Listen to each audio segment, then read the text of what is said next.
somebody who is a veteran in the industry, who's seen it all, who's seen it grow right from day one, and he's been with many companies. Tremendous background. I'll let him speak for himself, because I think we can actually take up the entire 45 minutes just talking about his background and where he's coming from. But Ron, I'll pass it over to you. Here's Ron Bonacci, currently at Weis Markets, running marketing and PR. Oh, thank you, Shekar, and thank you, Gary. It's nice to be here, and thanks for the opportunity to have this podcast with you. Now, my background actually in the grocery industry is almost 30 plus years, starting out with the Kroger company and going up through some of the ranks in the Kroger's from the stores to category management, merchandising, and then privileged and pleased to be the person to launch the Kroger Plus card. And then to do all those kind of things and bring in instrumental on what opportunities were with the dunnhumby from an analytical standpoint. But my background also was I was a statistical engineer for U.S. Steel Corporation, so I understood numbers and analytics and that kind of stuff. So definitely helped my parlay. From there, I went on to very shortly went on to S&H Green Stamps, which was called S&H Solutions Change, and went out to a lot of the industry. So I went on the other side, if you will, to help and support the grocery industry, and went into many different retailers to bring about loyalty marketing, what it meant, and what it stood for. During all that time, of course, I met Gary Hawkins, and when he wrote his book and was on his journey. So early pioneer with Gary in many backgrounds. From there, I went on to Food City, where did much of the loyalty marketing and promoted its program. Spent a couple years with the Albertsons company down in Texas, and then now have been here with Weis Markets for 3 years as Vice President Advertising and Marketing and Public Relations. So a long journey in the company, a lot of success, a lot of pain and pressures, and a lot of learning to go out there, and a lot of support from a lot of people. That's amazing. I mean, so basically, Ron, you've kind of seen this industry from its infancy to where it is today, the use of data, the growth of loyalty marketing. And you've been in the industry before there was a loyalty card that was used in supermarkets, correct? That's correct. Yes, sir. And when the pioneer of a card came about, a lot of the industry said, you're just putting reduced prices on the card. But the idea was, we knew early on, way back then, it was about the data. You really had to get the data and understand who that customer was, and then how you could then change behavior with that customer. So data, even though in the early days, no one understood it. Wow. Yeah, Ron, I think you were certainly one of the very few people early on that did understand it was all about data. And I think really interesting your background and having that analytical point of view, if you will, and grounding probably has served you really well over the years. Yes, one of the things Kroger's taught me well, and there's a lot of respect I have for that company.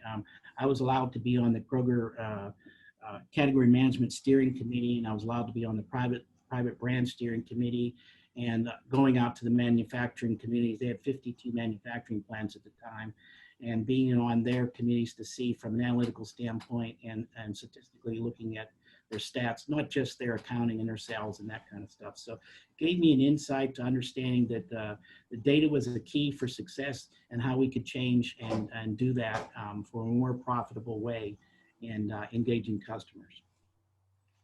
Wow. So, I mean, I'm assuming this was back in the late 90s, early 2000s time frame, right? I mean, obviously at that time, yes, I mean, the internet boom had taken over, but still, I mean, getting that kind of computer infrastructure to analyze that kind of data must not have been easy. Well, it wasn't, but, again, I applaud a lot of the industry because they listened and they learned and they rapidly changed. Kroger's, we put in IBM's DB2 database system that allow us to do a lot of key metrics. And then when I got down to S&H, they had a huge data center that they understood that if we rolled out this data and did this integration, that we could change behavior and measure it. That was the amazing thing about loyalty, is everything you did, you can measure. And in today's world, that still continues to be the premises of what you're doing, is when you analyze the data, do something with the data, you can analyze. I'll never forget the president of the Kroger company, his name's Don McGeorge, said to me, there's a lot of nice to knows in that data, Ron, but whenever you do, make it actionable.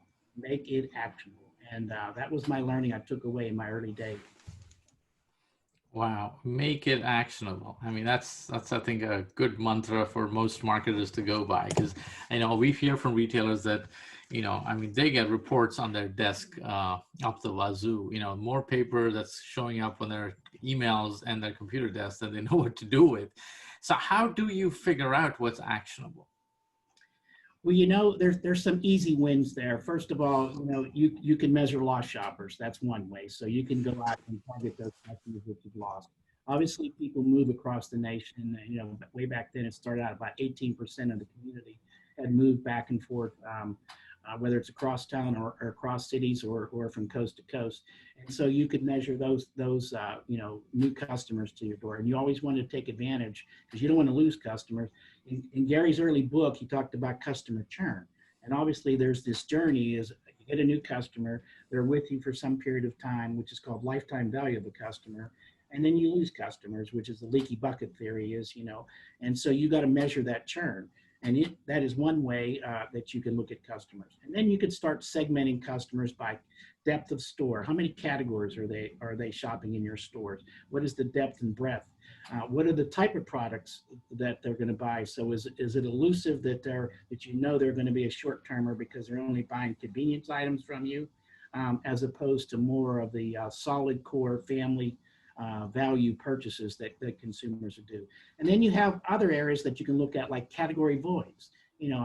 Some of these are really low-hanging fruits when you think about it. Like everybody knows that bath tissue is in every home. And when you start looking at databases and you say, oh my God, I only have 60% of my customers are buying bath tissue from me. This is a fact, because I can tell you the numbers. And you start saying, this 40%, where are they going? What competition are they going down to buy that? So all of a sudden you found yourself something else that you can target. And there's a lot of these low-hanging fruits that you can look at. Personal care, toothpaste, toothbrush, soap, laundry detergent, all those kind of things are very, very low-hanging fruit that can really make a difference in your hand. And I used to tell in my early days, give it to them free, because obviously they're going somewhere for that. And if I could keep them in my store one more time or add that value, it was going to make a difference in our purchase history. The other thing you could think about too is the frequency of shop. The old study was RFM, recency, frequency, and monetary. And then what is the frequency? And I remember in the early books when they wrote loyalty marketing, prior to Gary's, which was Brian, when he wrote his book, he said one more item in the basket meant X. But we never talked about what was the frequency value of that, because when you add a frequency at $35 or 40 or whatever your basket size is, that is like 40 times X when you think about it. So getting that customer to shop one more time actually adds so much incremental sales dollars to that. And when you're measuring those statistics, those are other low-hanging fruits, is what is the value of a shopper to you in terms of their frequency value to your stores. And then you can then pocket them. The early days, it was gold, silver, bronze, tin, dross, and Gary probably would chuckle about those if he as the classified customers out there. That's amazing. No, I tell you, Shekar, I love talking to Ron because he just knows this stuff so deeply, right? And I think what's interesting here is, what Ron is calling out as sort of low-hanging fruit is second nature to him, and to probably literally a handful of other people that really understand this whole space. But to so many others, they just look at a report, or they look at data, or they focus on what, their consultant tells them to look at, and so on. To me, this space has always involved sort of a left brain, right brain combination, right? You need the analytics, you need to drive the analytics from it, but the real power comes in being able to look at numbers and look at behavior and then translate that over to how people actually shop. And I think, Ron's got that ability clearly. And that's where the real, I think, juice comes from here. Yeah, Gary, what you said is absolutely true, because you have to think it's how you're going to utilize that data. And then what is the creative power that's going to move that customer to change their mind? you know, the holy grail, obviously, we always talked about was getting one-to-one marketing. And obviously with AI and the achievements today, we're there. But it's still the message. What is the creative message that makes that customer change their behavior and turning right versus left out of their driveway to go to our store versus the competitor? And there's always that challenge is, did you create it enough? Was the offer great enough?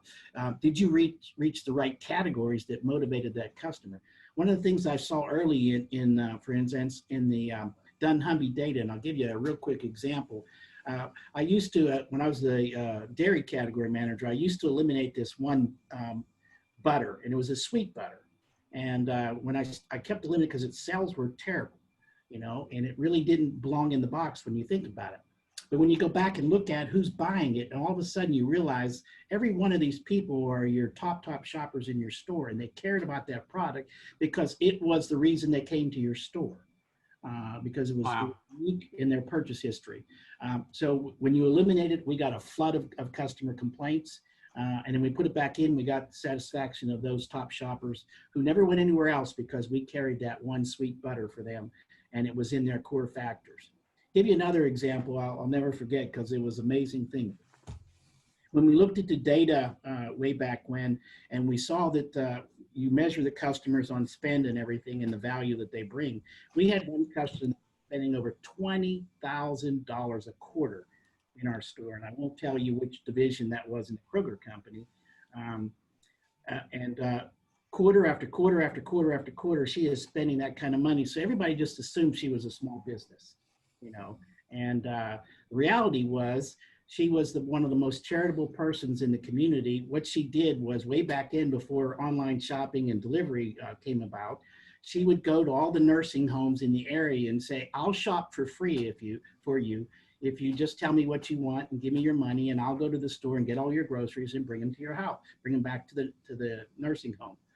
And all of a sudden, you know, and even this division didn't even pay attention much to this top shopper, as they did in most of them when we had to kind of push them along that way. All of a sudden, her purchases disappeared total. $20,000 a quarter, $100,000 a year in your store. Think about that. Wow. One person. That's amazing. Yeah. And then, so I did an investigation, and the division didn't know she was gone, but we kept researching her, and we found her, believe it or not, Gary, in Denver, Colorado. We looked her up and contacted her. And what she had told us, her story was remarkable, because she said that's what she had done, was go out to all the nursing homes in the community. She had so much free time on her hands, and helped all those communities, nursing homes, to shop. And she explained that story, which was so amazing. So I called the King Supers there and said, you need to look out for this customer because she's going to be your best customer. And all of a sudden, you got to realize the dynamics of some of these people, because uniqueness in their value can make a difference. Yeah, that is so amazing. I mean, especially a story like this, hear a story like this in these times when, you know, everything seems to be doom and gloom, that there's, you know, many people like this in the world who are willing to go out and do stuff. That's really heartwarming. That's quite amazing, right? So I have an interesting question here. So of course, you know, data is incredible. I'm sure, you know, it tells you a lot. It tells a story of its own. But how do you translate some of that into operational changes? Because it could be that some stores aren't doing well, not because of, you know, great offers and the right products, but maybe it's an operational issue in the store. How have you been able to relay that back in? That is a great question, Shekar.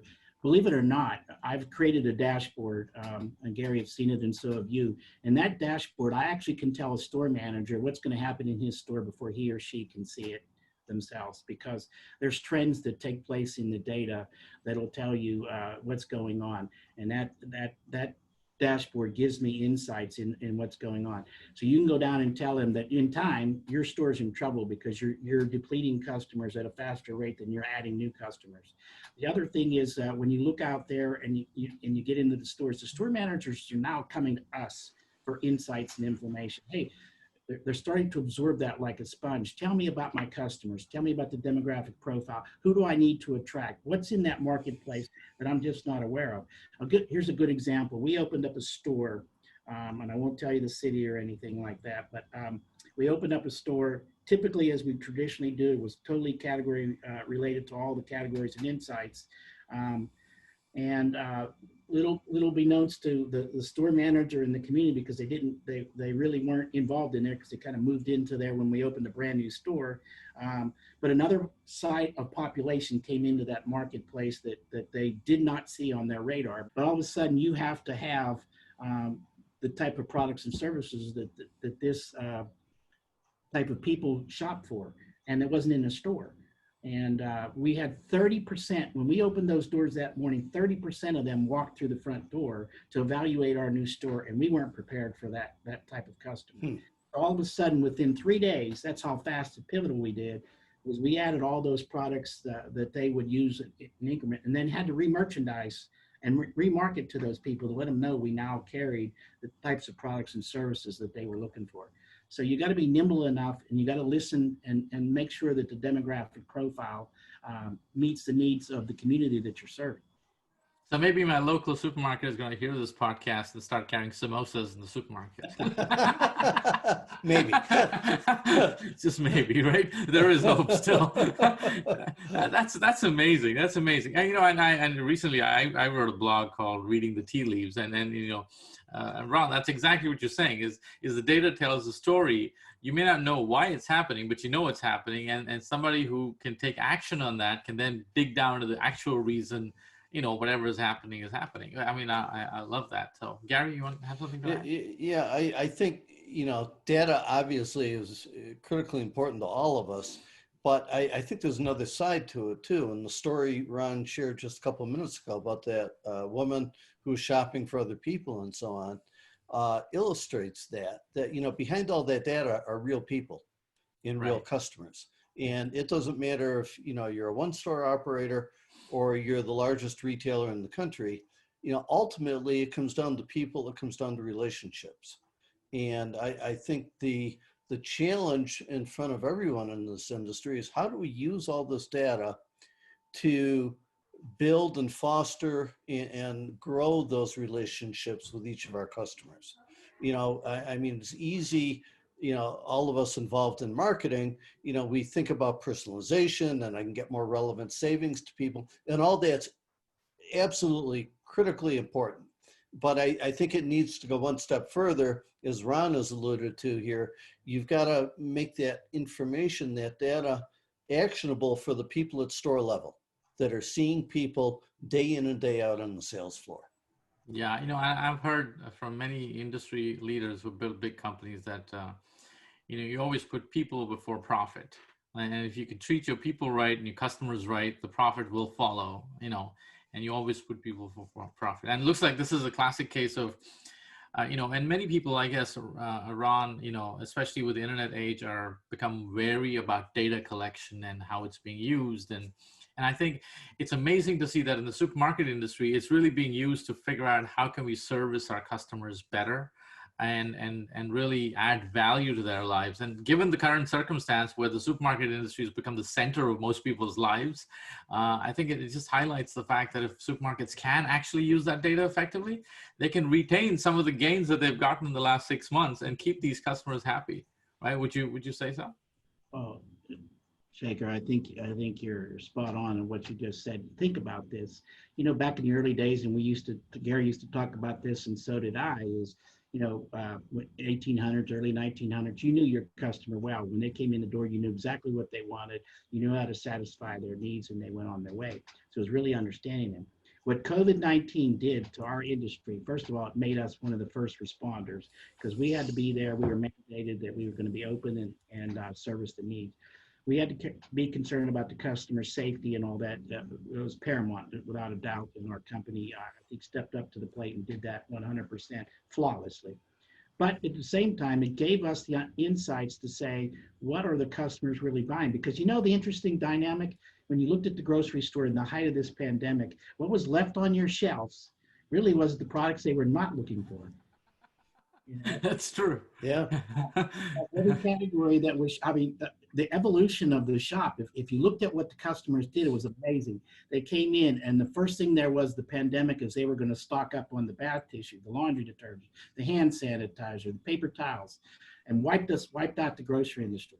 Then they switched over to all the personal care stuff to make sure they had everything they needed for personal care. Then they switched up, believe it or not, all of a sudden cooking became very relevant and real again. So oil, sugar, flour, all the baking goods, the cake mixes and all that stuff started to end off the shelves. And believe it or not, they were buying game puzzles and things to do at home because they were all shut in. So all those things, and toasters and pressure cookers and all this stuff that we carried that might sell one a store, occasionally, it was being wiped out because they were all learning to cook and learning as a family to get, the meal was being served together. So it gave us the perspective of looking at a customer holistically and how their true family actually behaved in this time of COVID, and how we had to transition to make sure that we had all the supply needs for them. And of course, bread, milk, and eggs still became the most relevance in the basket again, along with any meat products that, as you heard in the pandemics, where a lot of these factories were closing down. And we were really blessed because we have our meat department, so we were never without meat and servicing the community. Wow. So Ron, is your, looking forward, is your expectation, do you think that a lot of these changes in behavior, people, cooking more meals at home, eating more meals at home, and so on, do you think that trend is going to stay with the supermarket industry for a while, or do you think people are going to shift back to restaurants and takeout and so on as fast as they can? I think there's a new love for food, Gary, and I think restaurants will still service some of the needs.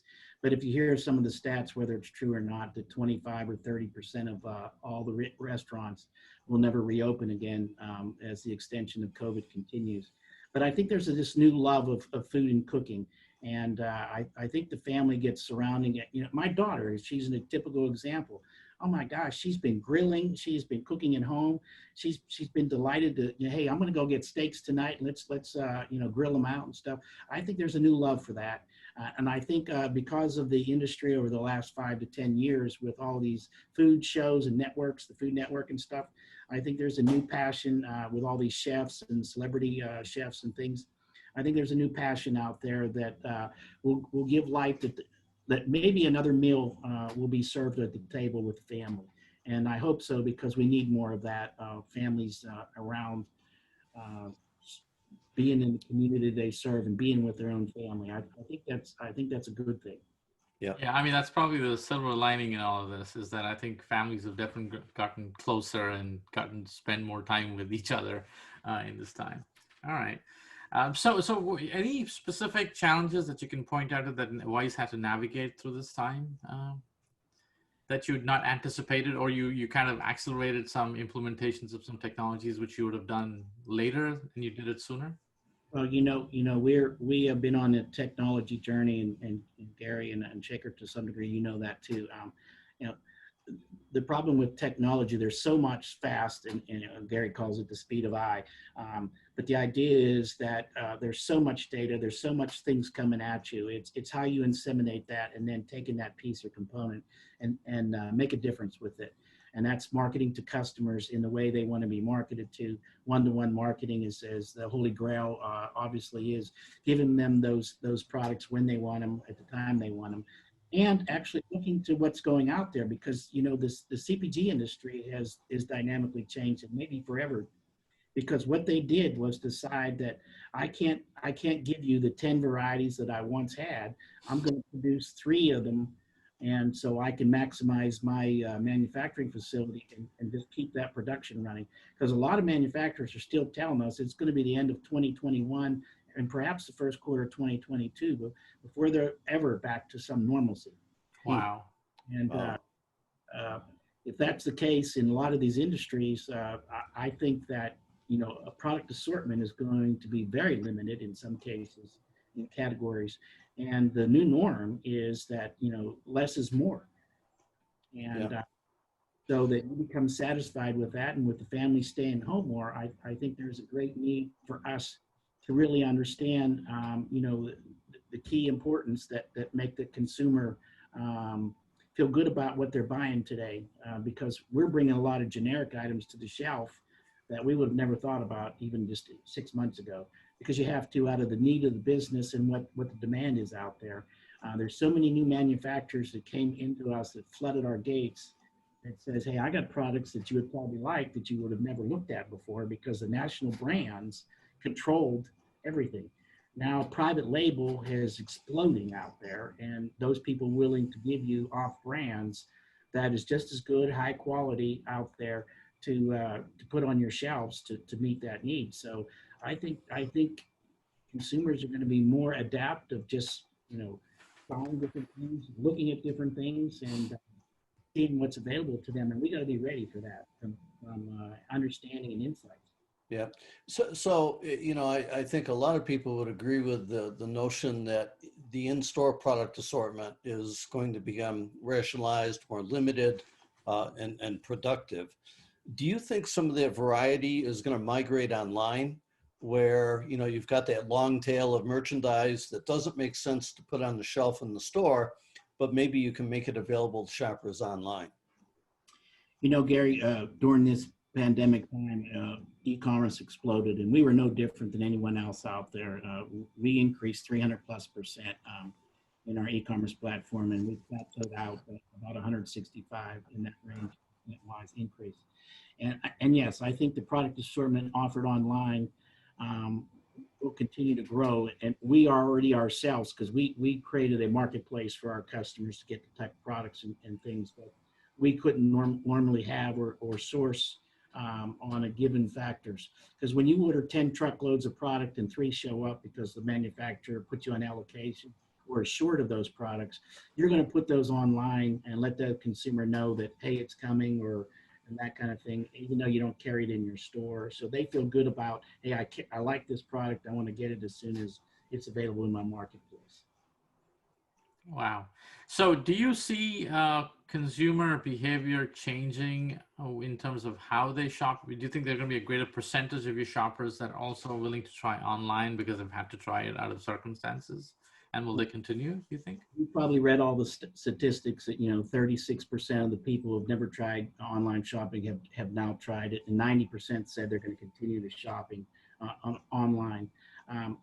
I don't have any reason not to believe that number. I can tell you in my own database, that number is pretty realistic. We continue to see people give it a try. We continue to see people like that aspect and get continuations orders. What we have to evolve to is to be that quote Amazon, where we say, hey, we'll deliver this set baskets, maybe it's milk, bread, egg, whatever that is, on a timely fashion to you. So we'll make it easy for you. You don't have to tell us each time you want that order. On a cycle, whatever you choose, we're going to make sure that order is there for you, ready to pick up or deliver to your home. And I think that's where part of the e-commerce is going to evolve, Gary, in the sense that, and Shekar, that we're going to be the need basis and understand their needs, and have that consumer be ready with their basket to give them the products that they're looking for on a timely fashion. There's websites out there, and I'll use one as an example, chewy.com, that says we're going to send you your dog food every 60 days or whatever their cycle is. That's where we're going to have to be prepared to do, because as consumers become more in depth of using online shopping, we've got to parlay ourselves into that type of service to say, we understand who you are, we know what your needs are, and we'll be prepared and ready to have that when you're ready. This is like the 50s and 60s milk delivery van, I guess. You're going to find your products in your front door every morning that you need. Yeah, that's really interesting. So Ron, I've got a question for you. Thinking beyond just online shopping, over the last 6 or 8 months, as we've moved into and through this whole pandemic, have you seen more shoppers digitally engaging with Weis Markets, either through your app or website or whatever digital channel? Believe it or not, we had over 100,000 people come online that had never been online with us, and that's the kind of that. Yes, so the adoption of online shopping and going out to your digital platform to see what's new and relevant is now going to be a critical platform that all retailers are going to have to get to. We continue to see those customers looking at us, seeing what's new or exciting. So we are developing ourselves rapidly to having digital ads not just what's in the store that we would print for a weekly newspaper, but what else is current relative for the consumer, and making that a digital platform for that consumer to click and make it easy. We also, in our something else that the industry has to evolve to is to make that shopping list available. For instance, we have last Thanksgiving shopping list that you may have shopped. So this Thanksgiving, we're ready. All you have to do is do one click and you've got your shopping list done for you, because we're already ready for you, or Easter or Christmas or any other time frame. So we got to keep that history profile, understand what they're looking for, and making that available to that consumer so they don't have to go out and search through 25, 40,000 items to hand select them again. We know what they shopped last time. Let's queue that up for them, have it for them, and we're ready. That's great. That's fantastic. I mean, I can't believe that we're already done with 30 minutes of this, but I can listen to this for hours, Ron. And I hope everybody out there who is listening to this, who's in this industry, is absolutely enjoying this, because there's been nuggets after nuggets that Ron's been dropping here. So Ron, just talking about, the future, right? So we've talked about where we are, some of the challenges. What do you see? What do you see as the direction in which things are going? What do you see some of the challenges that you think retailers out there who are kind of early in the loyalty game and still starting to get their organizations kind of rallied around loyalty and implementing it? What do you see as, do you have any words of advice or challenges that they need to be looking out for as they go out into this? Well, I think it has to be the adoption, and Gary knows this from way back, is the executives of the company have to embrace it. They have to believe in it, and then they have to put people in place that are willing to manage that process, and then reach out to any third parties, such as Bird's Eye or anyone else, utilize their expertise and implement any of these opportunities, because trust me, you can change customers' behavior without a doubt if you know how to utilize the data, you know how to market to those consumers, and you know how to be relevant to them. And you also know from the customer data, if you're watching it, who you're losing, what shoppers you're losing, and you know a lot about them just on their purchase behavior, not counting what you might do if you append your data with psychographic information that can give you a much deeper in-depth of that consumer's profile and what they like or dislike. It also gives you an insight when you do that into the family. Is the family 7 kids? Is this family 2? Is the family adults? Is it, gives you that insight on how to market to them for the future. Because as I always say that data is perishable. It evolves as the consumer evolves in their life stage and lifestyle cycles. So you got to be relevant at the relevant time as their life stage changes. Right. I like that because, we spoke to, is it Shekar and Gary that we spoke to recently, yeah. Dennis and Diana, who were on the show. And I think they said exactly the same thing, which is that, something like this requires executive sponsorship and putting the team in place that's going to manage the process. And that's really key to successfully rolling out. And we've seen cases where there hasn't been a full buy-in from executives, and so the whole effort has been kind of lukewarm and wind up, it's pretty costly if you're not going to do this right? Yes, it's costly because you have to have a budget for it, because you got to target that customer, and you're going to spend some money to target that customer. But I would ask you, anybody in the grocery industry, would you spend $1.50 to gain a new customer, or would you spend $10 to gain a new customer? If you would do that, and you should, why would you not market to that customer if you knew you could get that lifetime value, which is $3 or $4, $10, $12, $15, $30,000 over that customer's lifetime? Well worth it. Think about this, the relevancy is very, very true. When you lose a customer, it takes almost 10 customers, new customers, to equal that top shopper that you once had. And you can't afford to lose those people. And you got to understand the dynamics of what you lost. When you lose a customer, what level they were spending in your store, what value they brought to your store, and how many customers you got to get back in order to make up that value proposition of who you lost.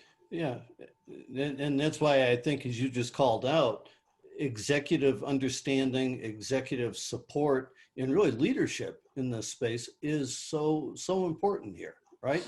Because ultimately, this means looking at retail differently, ultimately measuring retail differently, right?